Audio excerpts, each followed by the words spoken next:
Thanks, Maurice, and thank you for having me. And it's really nice to be in Melbourne.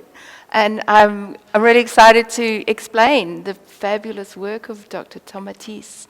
So he was a French ear, nose, and throat doctor, and so Tomatis is how you pronounce it. We've sort of butchered his name a little bit, the English, so we all say tomatoes, so we'll carry on with that. But a real pioneer in his field, and he was the first person to really make the connection between the ear and the brain, and the ear and the body, and the ear and the voice. He's written many books. I think there's 14 books. Not all of them have been translated into English. And he was professor. He's very well known and very well respected. And this whole concept of the Tomatis Method is extremely well accepted in Europe. It's well known, and North America it's well known. Not so much in Australia, although it's definitely got a footprint here, but we're going to make that footprint bigger. So that's Dr. Tomatis, and he has given us this amazing method, and sort of it's really nice to be. I'm involved with the Tomatis development, which is based in Paris, and they're very good because they've really evolved with technology, and as we learn more and more about the brain and about technology, they're really up to date with what's going on. So we're definitely not stuck, from 50 years ago. It's just always evolving. So as you can see, it's been around about 70 years. There's over 200,000 people a year annually benefit from this. There's over 2,000 people like me around the world, other professionals, that deliver it, all at varying stages and levels of training. There's lots of schools that have got it implemented into their school. And it's really nice as well because we've got access to lots of scientific studies and case studies and papers that have been written over the years and ongoing.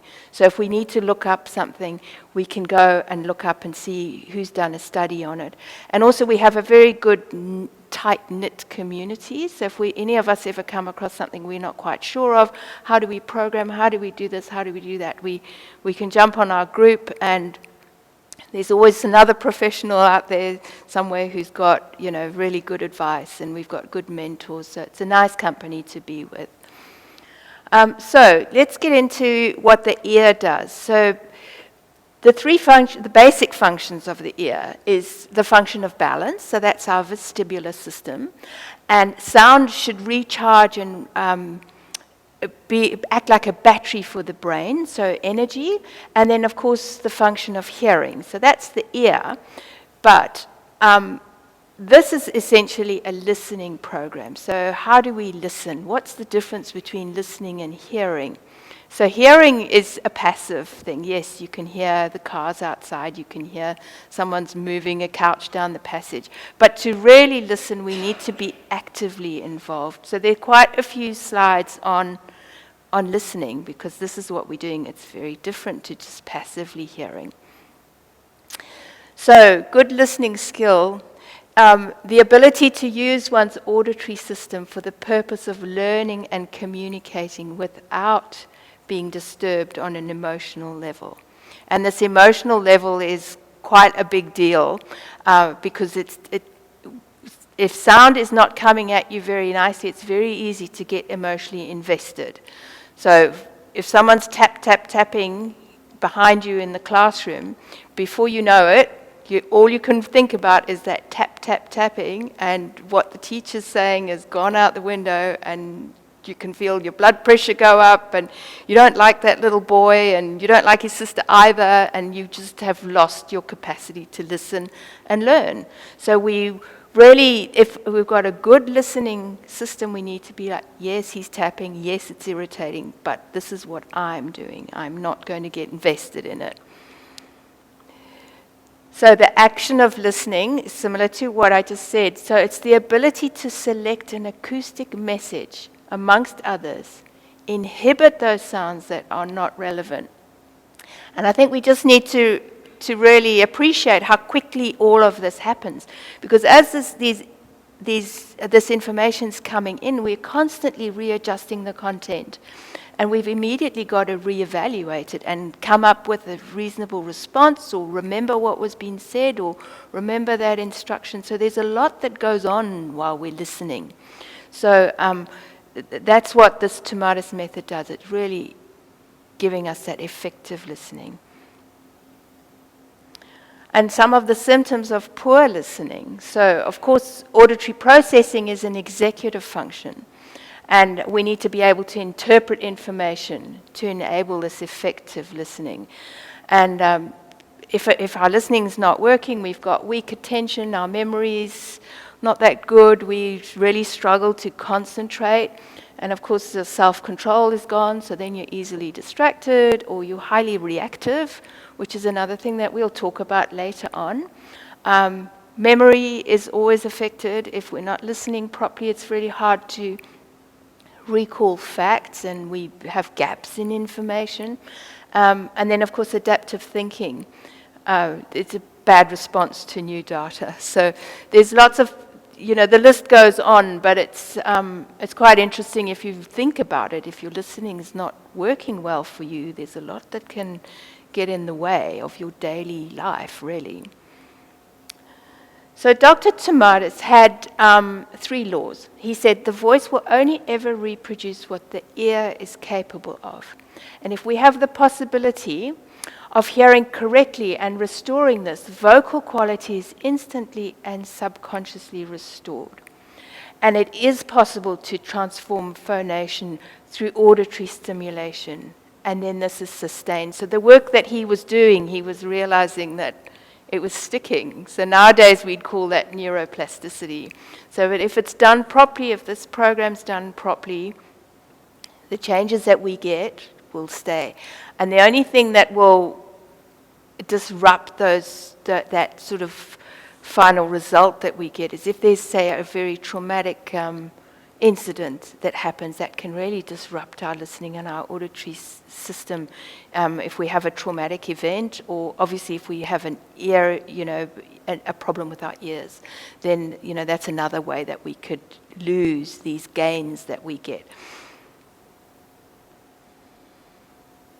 So this is a really nice little 3-minute video that was done. The Tomatis Method is a pedagogical method used to improve the listening of a person whose hearing functions correctly. It works thanks to a device that causes musical contrasts by suddenly and unpredictably changing the timbre and intensity of the music. This effect will surprise the brain and trigger its attentional mechanisms. We say that the brain puts itself in the listening position. Sound is transmitted through air via the ear canal. It is also transmitted by vibration at the top of the headset. This vibration is called bone conduction. Bone conduction transmits the sound directly to the inner ear, thus preparing it to receive the sound transmitted through the eardrum. The switch to channel 2 causes the muscles of the ear to tense. Conversely, the switch back to channel 1 lets these muscles relax. Thus, the muscles of the ear are subjected to a gymnastic exercise.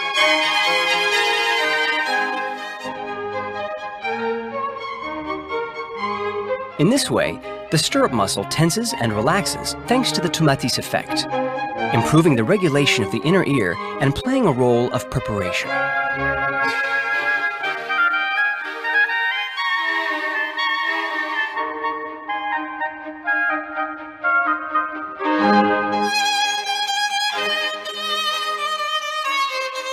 More generally, it is the entire auditory system that is stimulated by the sudden change of timbre and intensity.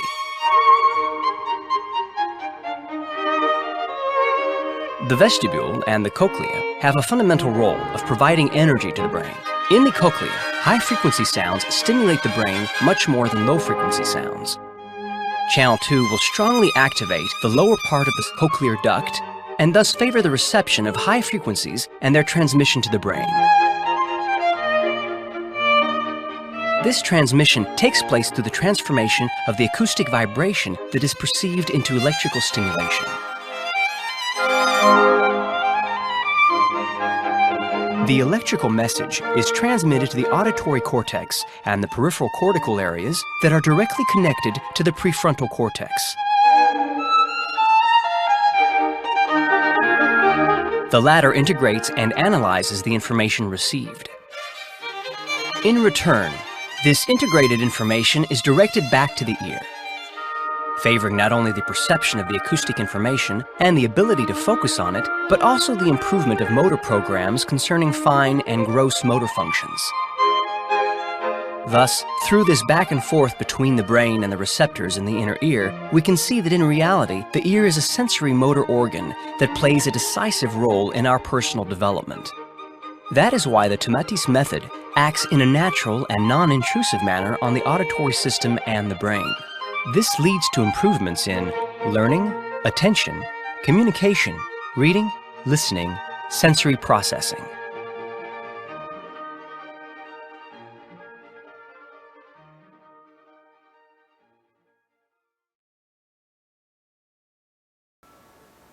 So it's really well done little thing. It gives you a good look inside, and that's a good example of the music that we use. So Mozart is predominantly used, and the reason for that is they're very rich music, and it doesn't really have a nationality attached to it. A lot of what Mozart composed was done when he was very young. So, you know, Vivaldi has got a real Italian flair to it, but Mozart is quite general, and it's a nice music for them to treat and to put in their certain filters and stuff. It's a good, rich music. So, how did he develop this function to make all of that happen?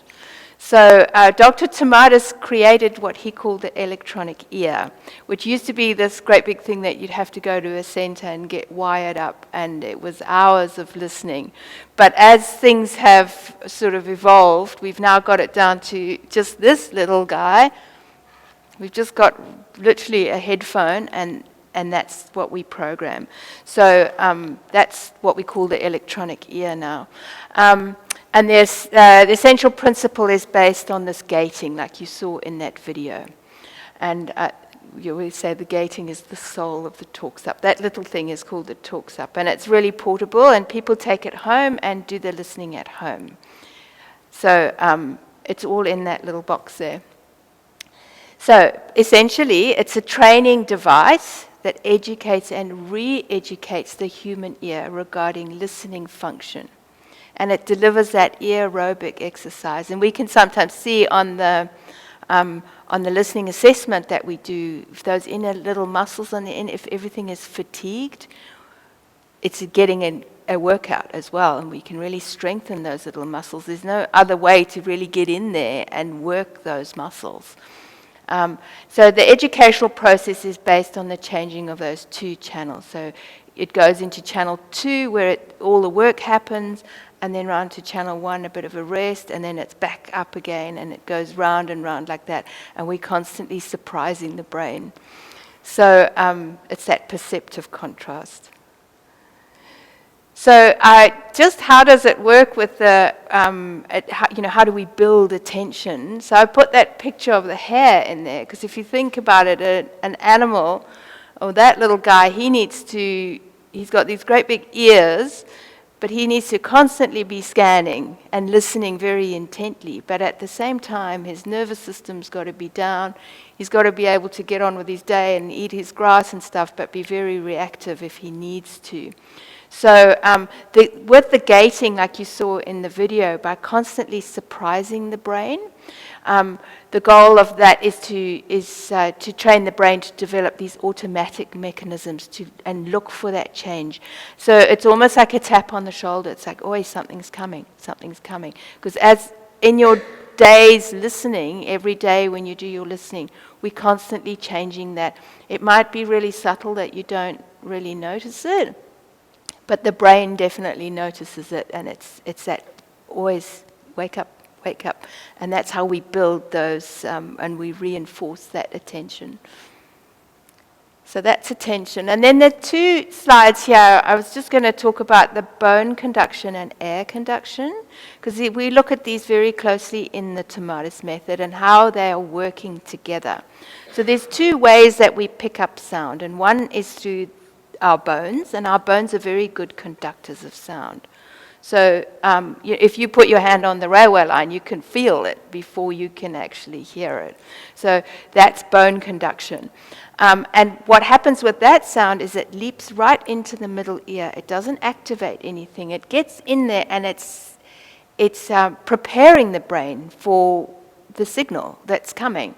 So when we measure this function, it's often a really good indication for us of a person's inattention, because if it's lots of jiggy-jaggy lines and they're hearing it here, and then it's got to be really loud to hear it in the next frequency, and then all of a sudden it's really sensitive, that's very confusing for the brain, and so it can put that person on high alert all the time. And we do see this quite a lot. If they're picking up too much in bone conduction, the system can be quite overwhelmed.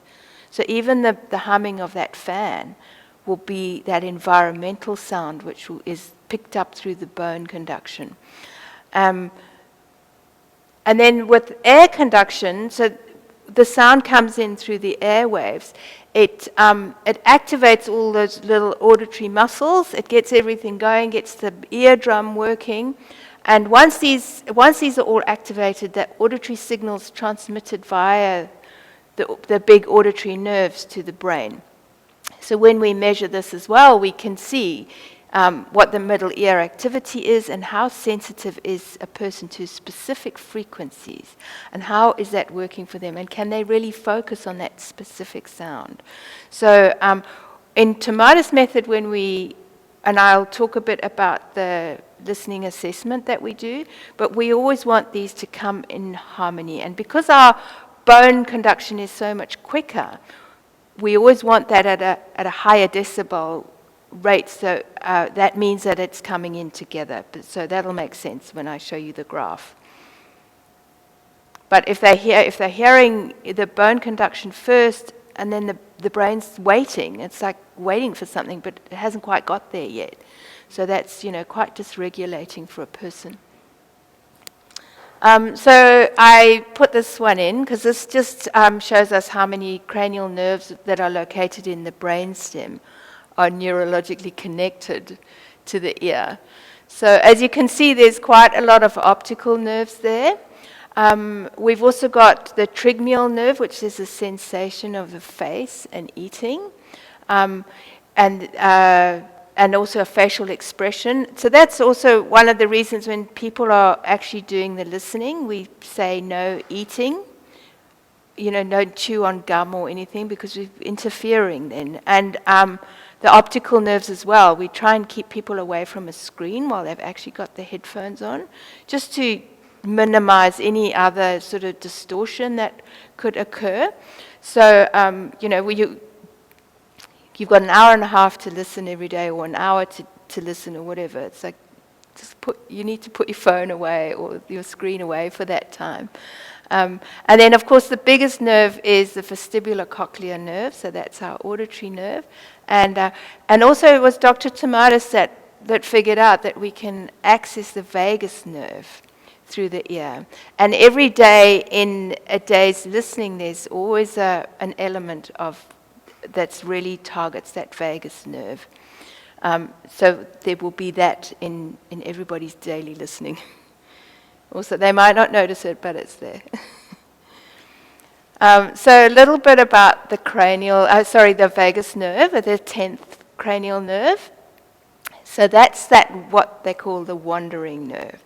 And it comes down either side of our bodies, and it touches all the organs that we've have. And it's those sorts of things that we can't really control and we can't really put our finger on, like, our sleep patterns, heart rate, breathing. They call it the neurovegetative things. And if this is disruptive, and it's quite well known now that, the vagus nerve stimulation is helpful in many areas, and that's why often strange things happen during this program for different people. The people say, "Oh, well, my child just suddenly stopped wetting his bed," or something like that, or the appetite's increased, and it's because we're stimulating all of that, because essentially what we're doing is stimulating.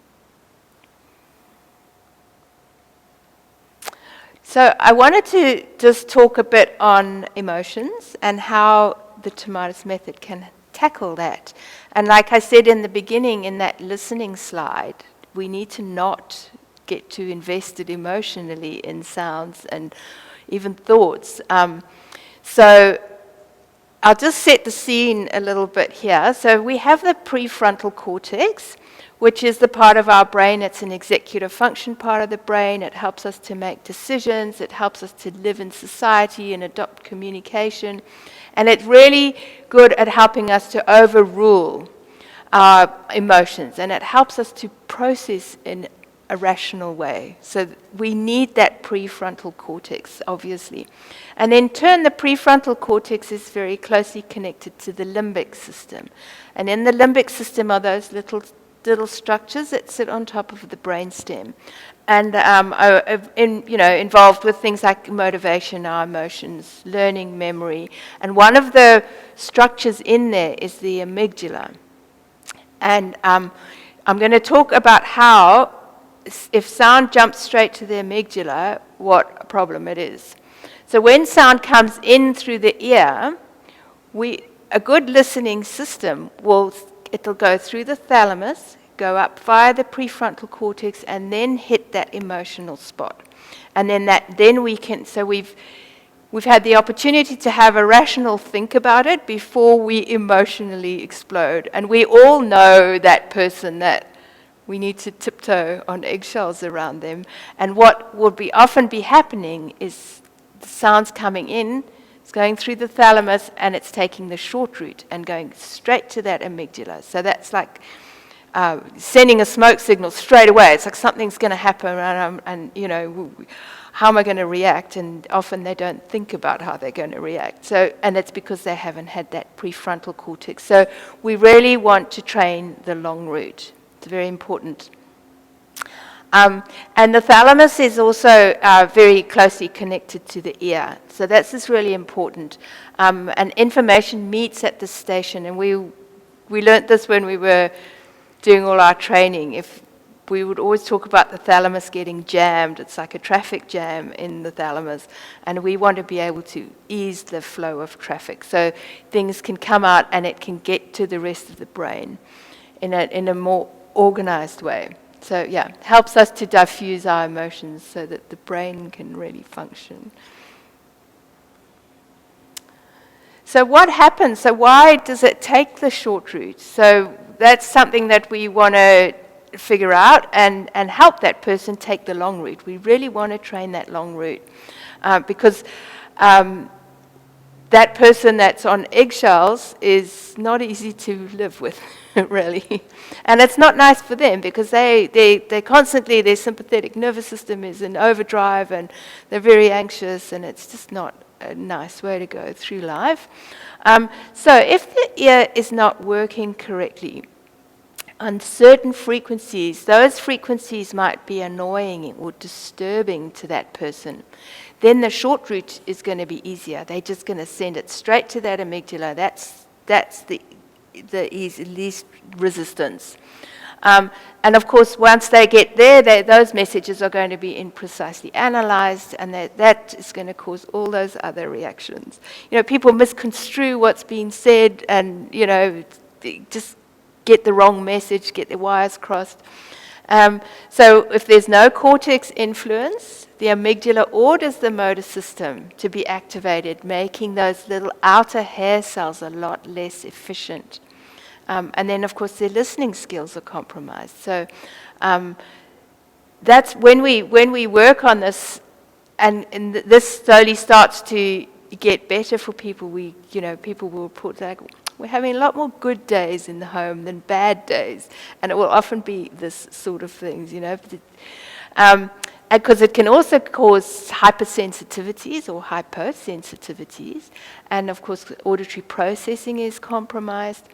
And then, like we talked about that a minute ago, but of course the nervous system regulation then is difficult because they're too far into that sympathetic, and the vagus nerve isn't really getting a good chance either. So there's a lot of things that can go wrong if they're taking that short route and not just taking that extra moment. And we're talking milliseconds here. But we do need that extra millisecond to make a rational decision. So what we are really doing, what Tomatis is doing, is it's training the ear to hear and accept those frequencies that are creating all of this problem and taking those short routes. So we can program accordingly and retrain those messages to take the long route. So that's a very big part of this work. So the electronic ear will re-educate the ear to accept those disturbing frequencies. And of course, as the auditory system is adjusting, the short route becomes less attractive and the long route starts to take hold.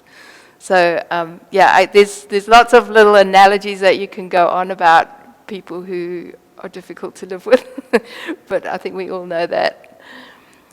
So educating the long route, then obviously this reduces that reactivity to stimulus and those rigid behaviors, those people that always have to drive that route and go to that sushi shop on the way home from school, they get very rigid and stay in their lane.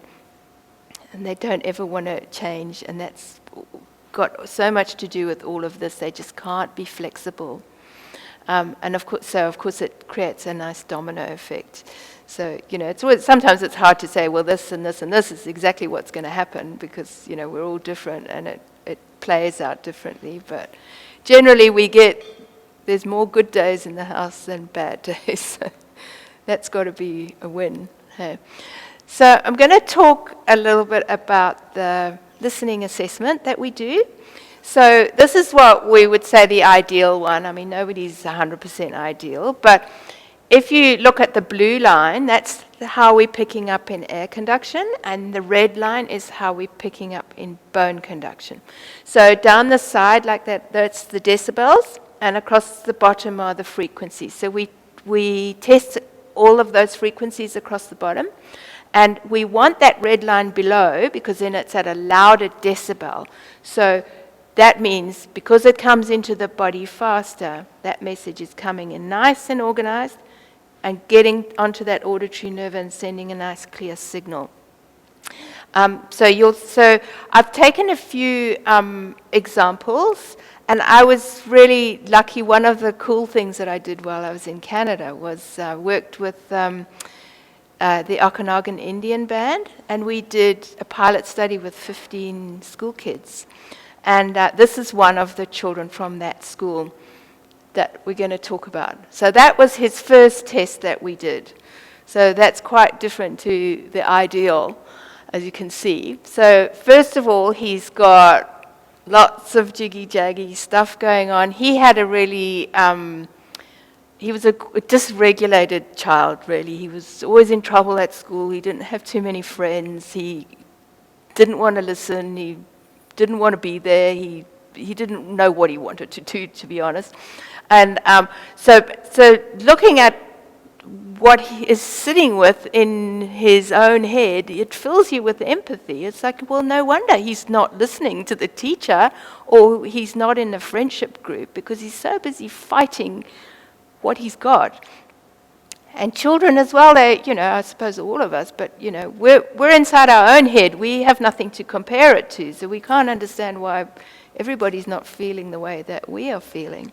So he's got a few things going on there. So if you look, first of all, the two ears are working differently. So it's not that he can't hear. His hearing is fine. But how is he actually collecting it? So the right ear and the left ear, there's no symmetry between those two. So it's almost like the one's a round wheel and the other's a square wheel. So that's immediately confusing for his brain.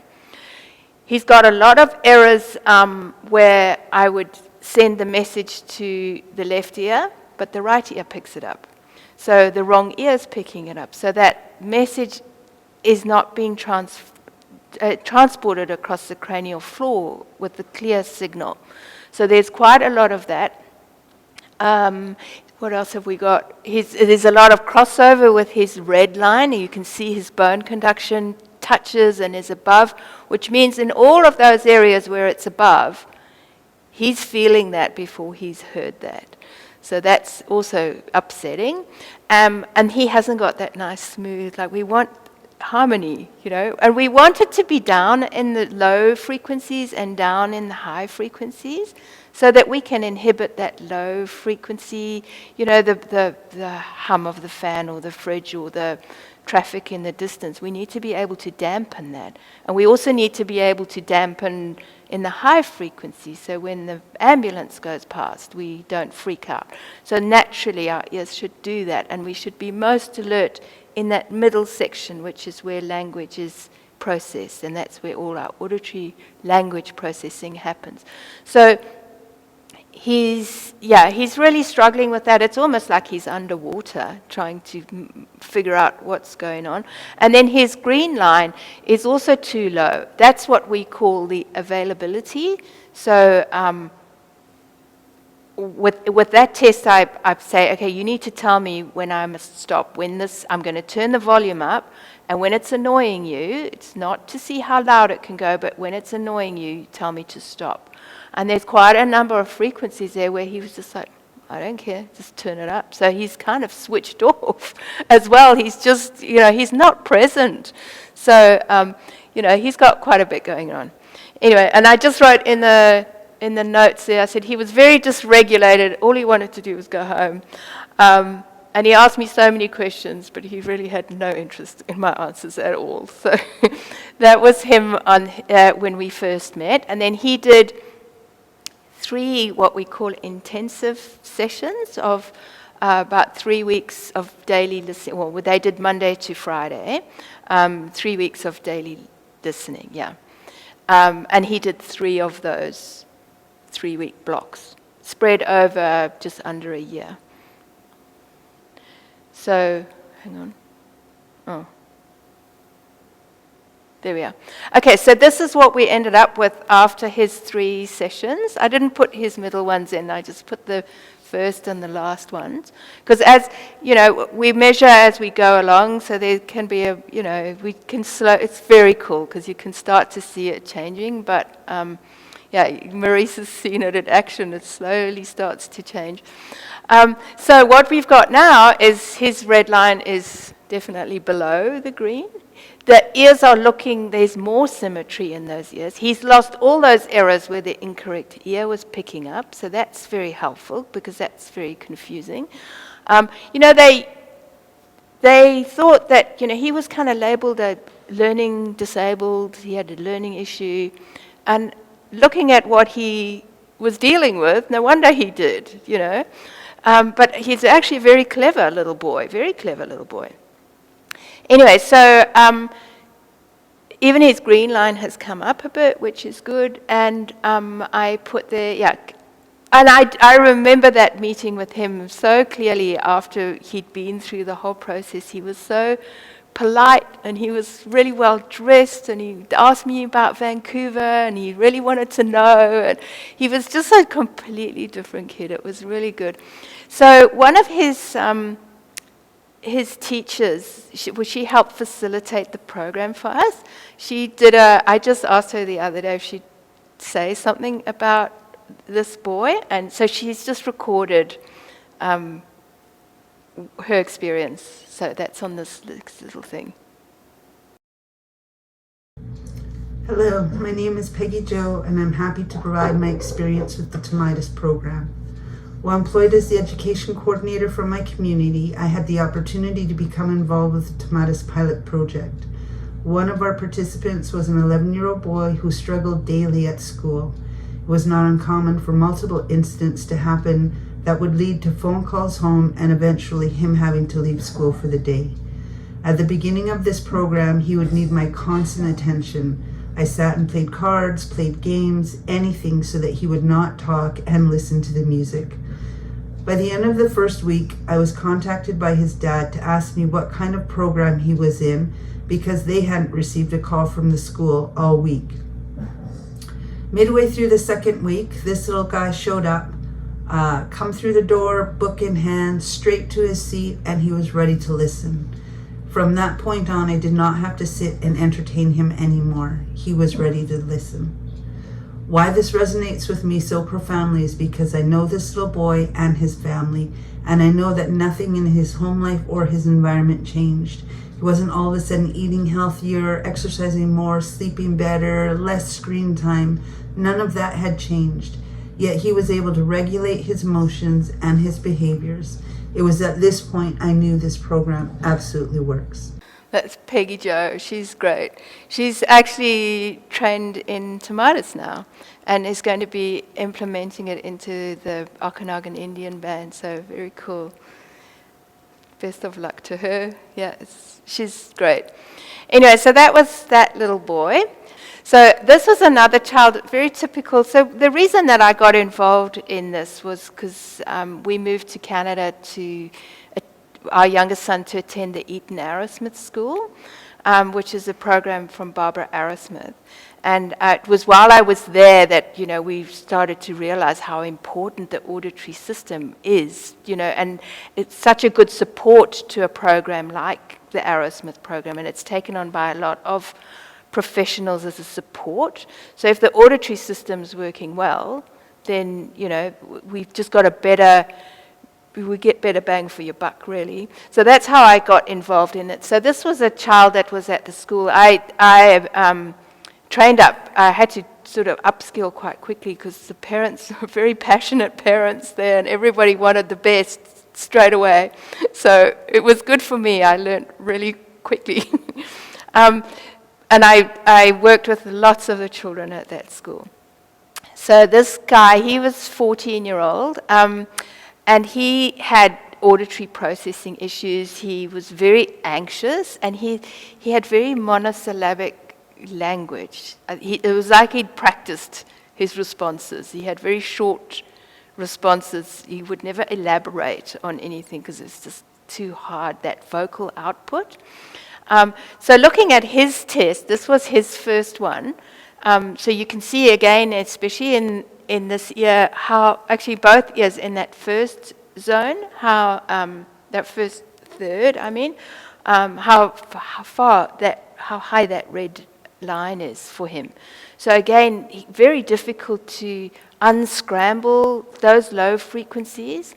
So that's the low frequency, that's the buzz in the classroom, that's the fan, that's those things. It's almost like he was feeling them way too soon, before he even heard them. And in his language, so right across, he's got a different profile to the other child that was like this. And you often see those kids or people that are very explosive and unregulated have got this jaggedy stuff going on. This little guy, he was just rather quiet and just trying to get through the day. That was his sort of way that he was. So he also had a lot of errors. If you see the red question marks, so that's when I'm giving him the sound in the bone conduction test, and he can hear it, but he can't decipher where it is. It's like all around him. So it's not necessarily this ear or this ear that's picking it up. And I'll be delivering it to a specific ear, and he's just like, I don't know, it sounds like it's on the ceiling. I don't know where it is, but I can hear it. So that really slows down processing. It makes it difficult to unscramble as well. But in his case as well, really important test is what we call a selectivity test. So that's a test where we start at 8,000 hertz and we go right down to 125 hertz. And the person's got to tell you, you say, okay, you're going to hear a sound. Now you need to tell me whether the pitch is higher or lower, just than the one that comes before it. So you're going down the thing. So as you can see with him, we've got to the language range, which is in the middle there. And all of a sudden, he's starting to hear all of those sounds higher and higher and higher, whereas in actual fact, they're going down. And again, it's not that he doesn't hear them. His hearing's fine. But how is his brain going to analyze that? How are you going to do phonics if you can't hear the sound correctly? Yeah, so it's very indicative as well of somebody who has anxiety, and they can be really anxious about what's coming at them all the time, and it really slows down processing. So he had lots of errors in that area. He had no confidence socially, I've put in there as well, yeah. Anyway, so he did 4, I think this is, he did 4 intensive sessions of Tomatis, also over just under a year. And this is what we ended up with him. So we've got that red line down, not all the way, but it's a lot better than it was. But very important, that selectivity test. That's all cleared up for him now. And he could still probably have his green line a bit higher. You know, there's always a bit more work to do, isn't there? And he might well revisit it, and that's what a lot of people do. They'll revisit it in a couple of years, or else I get people ring me up and they go, well, my daughter did this when she was 6 and it was fabulous, and now she's going into high school, so we thought it would be really good for her to do, you know, a boost of 3 intensive sessions just to prepare her for high school because she's a little bit anxious or whatever. But, you know, so a lot of people come back and revisit it. But for now, I mean, he's thrilled. So many things. So, Sam joined the basketball team. He included in the friendship group, and he reports feeling more confident and says that he can understand now what everyone and his friends are saying.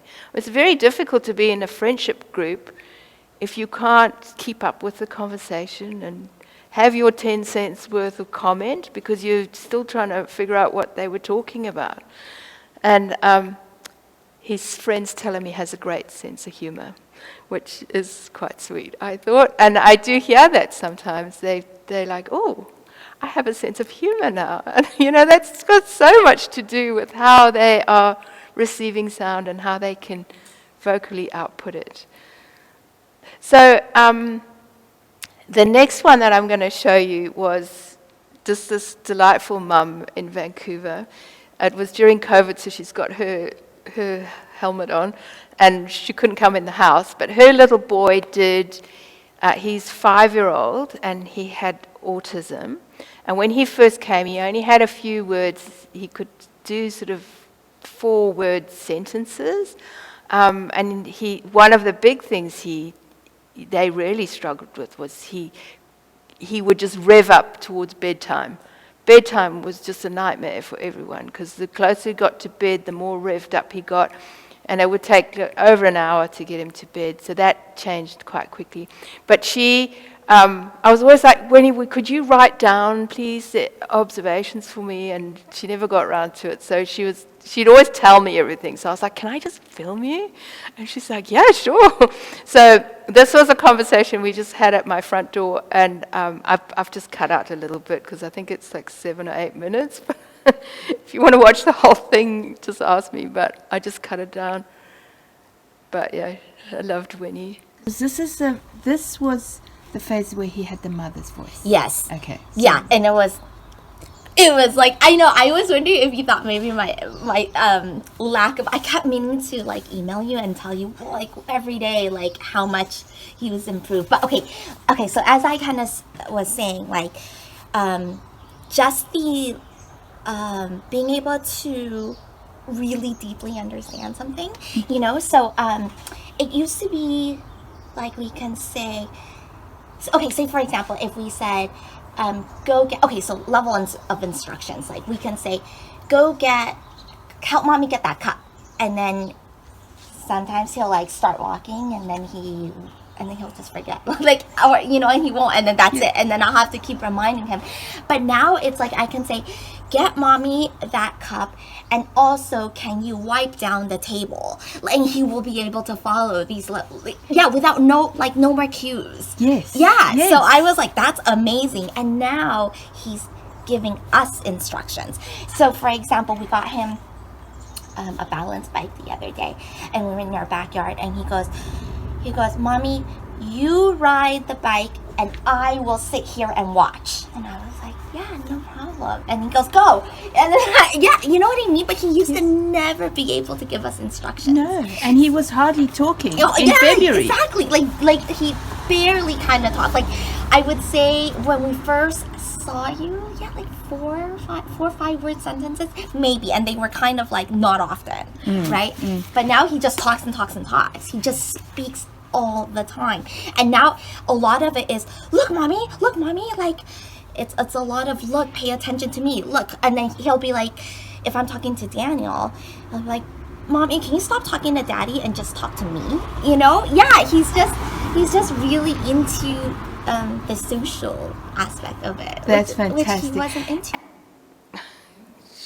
She gets so excited, but her little boy did so well. And she just wrote me such a beautiful letter when I left Canada. And, at the bottom, she's put pictures of her boys, and she's like, thank you so much for helping shape my little boy's life. She's like, it was and they did quite a lot. They did the mother's voice, which is another part of what Dr. Tomatis figured out, the close connection that the unborn child has to sound and to the mother's voice. And often that's very helpful in bringing out language. And there's a whole protocol on how we program for that and almost take that child back in utero and do a reset. And so they need to do at least 6 intensives, and it's usually over about a year that we do that. And it brings out language, brings out a lot of calmness, because that's the unborn child, the first thing that they have to the outside world is sound. And their sound, I think it's at 5 months, is already developed. So their ears are picking up. And and Tomatis Method is used a lot for language learning as well. Because if you think about it, your mother tongue is, the language your mother spoke when you were in utero. So your ears are kind of zoned into those frequencies. And all the languages, obviously there's crossover, but there's a frequency bands. So like German, for example, is in a lower band than, say, English is in a much higher frequency band. So that's why, to learn another language, your ear needs to learn how to accept that. And, in Europe, once you've got 3 or 4 languages, the 5th and 6th one's quite easy because the ear is much more open and receptive. So it's used a lot by language learners as well to open the ear and train it away from just the mother tongue, so that the ear can accept and remember. Again, it's back to that listening. If it's easier, then you can remember it and you can pronounce it and all of that stuff. So I could go on for hours, but I won't. What have I got after this? Okay, so who can benefit? So developmental delays, spectrums, reading and dyslexia, so that's, also our learning disabilities, attention disorders. A lot of these things obviously have crossovers, they're not usually standalone things. Speech impediments and that vocal output and just vocalize. You heard what Winnie said, her little boy just wants to talk now, and we hear that quite a lot.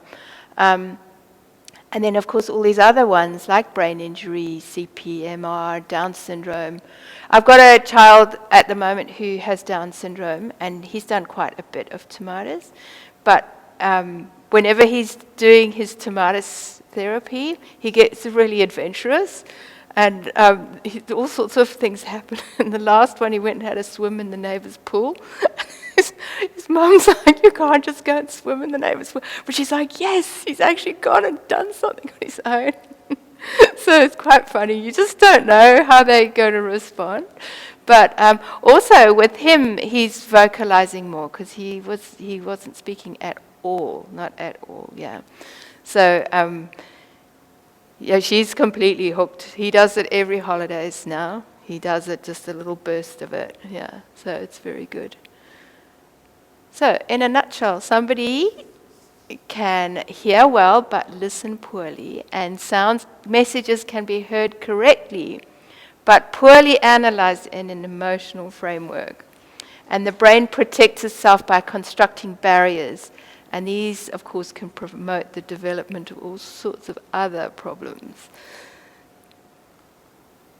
So, thank you for listening, and thank you for coming, and thank you for having me. It was great. I hope I didn't stumble or repeat myself too much.